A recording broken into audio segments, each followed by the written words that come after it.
Rampur Lok Sabha seat की अगर बात करें तो आजम खान का इस्तीफा देने के बाद ये सीट खाली हुई है। ऐसे में आप सोच सकते हैं कि ये सीट कितनी महत्वपूर्ण समाजवादी पार्टी के लिए है। वहीं दूसरी तरफ अगर आजमगढ़ की बात करें तो सपा के राष्ट्रीय अध्यक्ष अखिलेश यादव के इस्तीफे के बाद ये सीट खाली हुई है और आजमगढ़ भी समाजवादी पार्टी का गढ़ रहा है रामपुर की तरह ही। इस बार के विधानसभा चुनाव में भी 10 की 10 सीटों पर भारतीय जनता पार्टी को शिकस्त दी थी सपा ने। ऐसे में इन दोनों ही सीटों पर सपा किसी तरह की कोई कसर नहीं छोड़ना चाहती। यही वजह है कि रामपुर में जहां आजम खान जमकर प्रचार कर रहे हैं तो दूसरी तरफ आजमगढ़ में भी समाजवादी पार्टी ने अपनी पूरी ताकत झोंक दी है। पूरे अपने नेताओं की फौज को उतार दिया है जीत सुनिश्चित करने के लिए। दूसरी तरफ भारतीय जनता पार्टी भी इस रणनीति का जवाब इसी तरह से देने में जुटी है।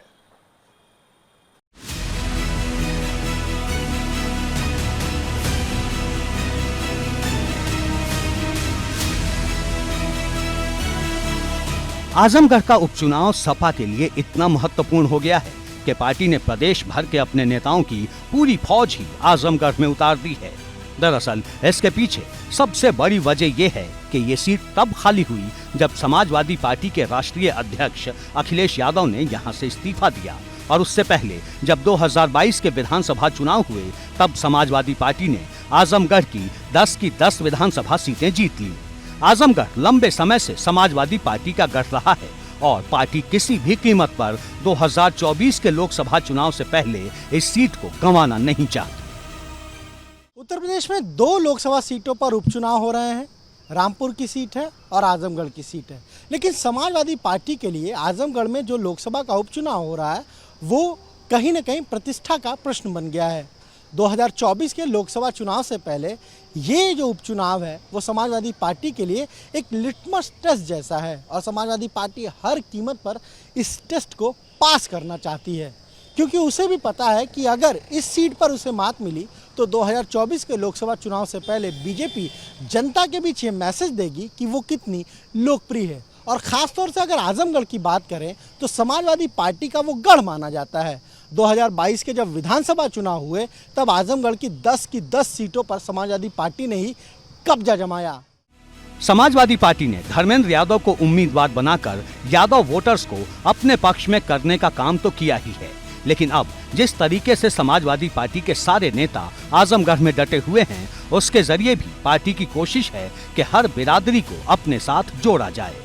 यही वजह है कि कुर्मी बिरादरी से आने वाले सपा के प्रदेश अध्यक्ष नरेश उत्तम पटेल आज से आजमगढ़ में ही कैंप कर रहे हैं।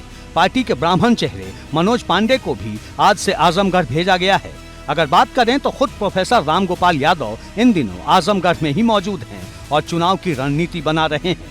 साथ ही पिछड़ी बिरादरी से आने वाले स्वामी प्रसाद मौर्य भी इन दिनों आजमगढ़ में ही पार्टी के पक्ष में प्रचार कर रहे हैं, जबकि पार्टी के दलित चेहरे के तौर पर इंद्रजीत सरोज भी आजमगढ़ से लगातार चुनाव प्रचार में जुटे हैं।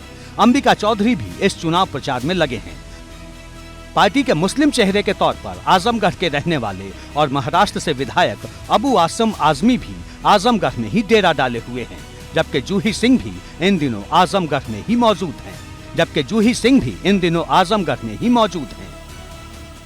देखिए, आजमगढ़ की धरती समाजवादी धरती है और यहाँ से सारी सीटें समाजवादी पार्टी की जीती हैं और माननीय अखिलेश यादव जी का पूरा प्रभाव है। ये जो चुनाव हो रहा है उपचुनाव, ये भी समाजवादी पार्टी चुनाव जीतेगी, क्योंकि किसान, नौजवान, समाज के हर तबके के लोग समाजवादी पार्टी के नेता माननीय अखिलेश यादव जी के विकास को ध्यान दे रहे हैं। सपा के सहयोगी दलों की अगर बात करें तो ओम प्रकाश राजभर भी लगातार आजमगढ़ में धर्मेंद्र यादव के लिए वोट मांग रहे हैं। चौहान बिरादरी से आने वाले जनवादी पार्टी सोशलिस्ट के संजय चौहान भी आजमगढ़ जाकर सपा के लिए प्रचार कर रहे हैं। सपा के सबसे बड़े सहयोगी जयंत चौधरी भी 17 जून को आजमगढ़ में चुनाव प्रचार करने वाले हैं। इसके जरिए सपा किसानों को साधने की कोशिश करेगी। जयंत चौधरी की जनसभा से पहले ही पार्टी के विधायक चंदन चौहान समेत तमाम लोग आजमगढ़ में ही डेरा डाले हुए हैं। देखिए, ये उपचुनाव है और ये सीट समाजवादी पार्टी के हम सबके नेता आदरणीय अखिलेश यादव जी के इस्तीफे के बाद रिक्त हुई है। आजमगढ़ की धरती सदैव पूरे भारत में समाजवादियों की धरती मानी गई है और हम कह लें कि जितने भी संघर्ष और जितने बड़े आंदोलन की जनक कहीं न कहीं आजमगढ़ की धरती रही है। हम तो इसलिए भी धन्यवाद देना चाहेंगे आजमगढ़ के लोगों को कि आजमगढ़ ने सदैव यहाँ समाजवादियों के झंडे को ऊंचा करने का काम किया है और समाजवादियों की ये धाती भी रही है। आजमगढ़ की लोकसभा सीट पर सबसे ज्यादा यादव वोटर्स हैं और उसके बाद मुस्लिम वोटर्स आते हैं। ऐसे में पार्टी के सबसे बड़े मुस्लिम चेहरे और विधायक आजम खान भी 18 जून को आजमगढ़ जाएंगे और 2 विधानसभाओं में जनसभा को संबोधित करेंगे। हालांकि अभी तक अखिलेश यादव के आजमगढ़ जाकर प्रचार करने का कोई भी कार्यक्रम नहीं है, लेकिन इससे साफ है कि किस तरीके से आजमगढ़ की ये सीट सपा के लिए 2024 के लोकसभा चुनाव से पहले एक लिटमस टेस्ट है और इस टेस्ट में पार्टी खरा उतरना चाहती है। एबीपी गंगा के लिए लखनऊ से अनुभव शुक्ला की रिपोर्ट।